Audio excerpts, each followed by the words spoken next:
Welcome to my views and news. Some new stories for you. First one is about an offer made by Oromia regional government president yesterday to the Oromo Liberation Army for a start of dialogue. We were waiting for OLA's response. OLA issued a statement a few hours ago. What is OLA saying? Is it ready to talk to Oromia regional government? OLA has laid out some conditions. It seems OLA does not see Oromia government as the one it should talk to. Details for you. Secondly, Shaggar city around Addis Ababa, where dozens of Orthodox followers, church workers have been released from a prison. Details for you. Firstly, viewers, we were waiting for a statement from the Oromo Liberation Army. Yesterday, Shimalis Abdisa, Oromia regional president, addressed Oromia regional parliament, and there he asked OLA, though he used the term OLF Shene, to come to the table to talk, to find a peaceful solution to the ongoing conflict in Oromia, ongoing for years. OLA's response was awaited. I think shared yesterday OLA's position in advance with you.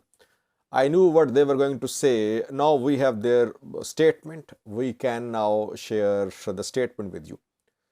Firstly, Oromo Liberation Army welcomed the words of Shimalis Abdisa, Oromia president. Call for dialogue. It is being welcomed by Oromo Liberation Army. But OLA says that this is not the first time that government has made such a call. Government has been issuing such messages, making some calls in the past as well. But those calls lacked the required conditions, the required sincerity. That is why there has been no change. And OLA claims that it has been its consistent position that dialogue should be held, negotiations should be held to find a peaceful solution to the conflict. But this call made by Oromia region's president lacks clarity.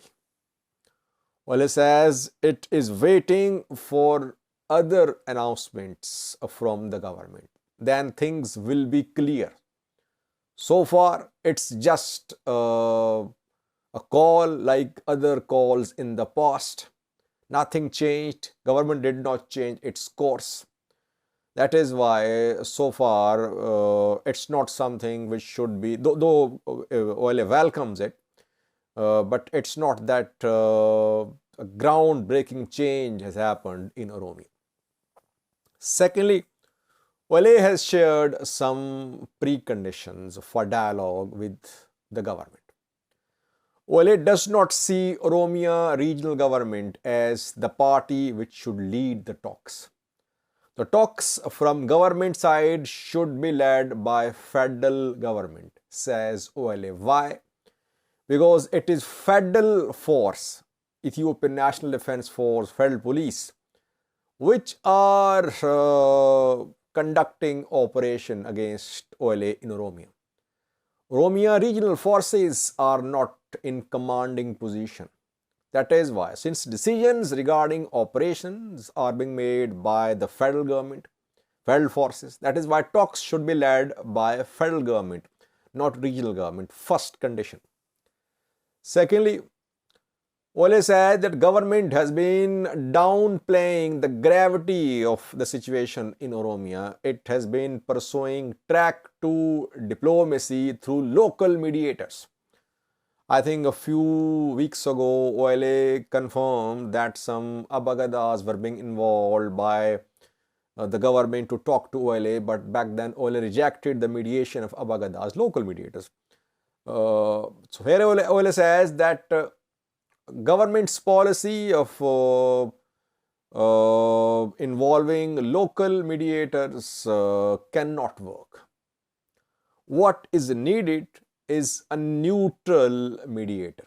It's difficult to find a neutral mediator in Ethiopia.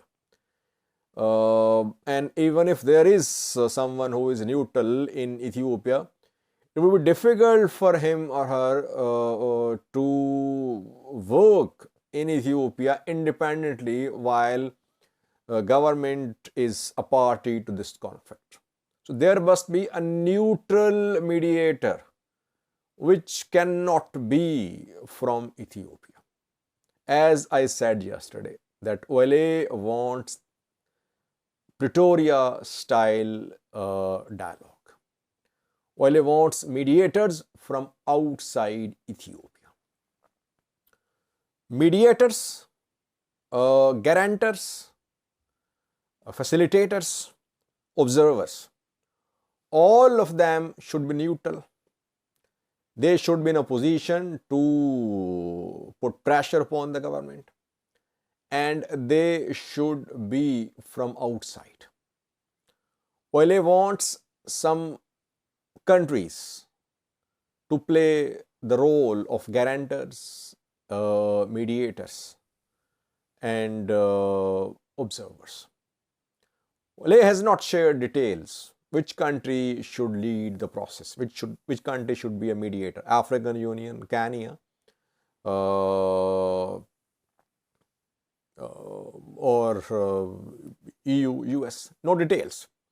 But OLA says that only a handful of the countries can play the role of guarantors and mediators. It means that OLA will only talk if there is involvement of international community in peace process, like we saw in Pretoria, in Kenya, Nairobi, Kenya, when peace deal was signed between TPLF and Ethiopian federal government. Is Ethiopian government ready to give international community any role in this conflict? It's not clear so far. Government has been trying to use local channels. Local channels are not working. Government has not announced any ceasefire so far. And OLA says that how can it talk? The commanders who will talk, they must be removed. They must be allowed to go to the place where talks will be held. Their security, their logistics, who will guarantee all these things? Because OLA is the victim of a failed agreement which happened, I think, in 2018 between PM Abiy's government and Oromo Liberation Front, Asmara agreement. And back then, agreement was not honored, and some OLA fighters were arrested and killed too. OLA does not want repetition of Asmara, failed Asmara agreement. OLA calls it failed Asmara agreement. That is why it wants third parties to be involved. Who would the third party be? Let's see. Now we'll have to see what government says. Is government ready for international mediation in this conflict? Or will it continue pursuing local mediation, which has been rejected by the Oromo Liberation Army? Secondly, viewers, while 3 days ago an agreement was signed between two factions of Ethiopian Orthodox Church, government facilitated the agreement. Government announced the release of Orthodox followers who were arrested in the last few days. Now, Orthodox followers are being released in Shaggar city around Addis Ababa. More than 100 Orthodox followers, church workers have been released from police stations. Abune Petros, Holy Synod Secretary General, has confirmed that government is honoring its commitment of releasing Orthodox followers, and more than 100 have been released. And secondly, he announced that he would visit other prisons, other police stations too, where there are reports that Orthodox followers are imprisoned. and he wants to ensure that all people who were arrested in connection with religious conflict must be freed, as was promised by the government when the government facilitated the agreement. Meanwhile, tensions persist between the two factions. Yesterday, we saw resurgence of these tensions when the Oromo Orthodox faction announced that its appointments must be respected by the church. Appointment of 25 bishops, though church says that the appointments were illegal, the bishops must return to their positions of priests and monks. So let's see. Tensions there. Today is the start of African Union Summit in Ethiopia. Today's summit in Addis Ababa. So after the conclusion of this summit, we'll see how the religious conflict in Ethiopia is resolved or not. Thank you for watching.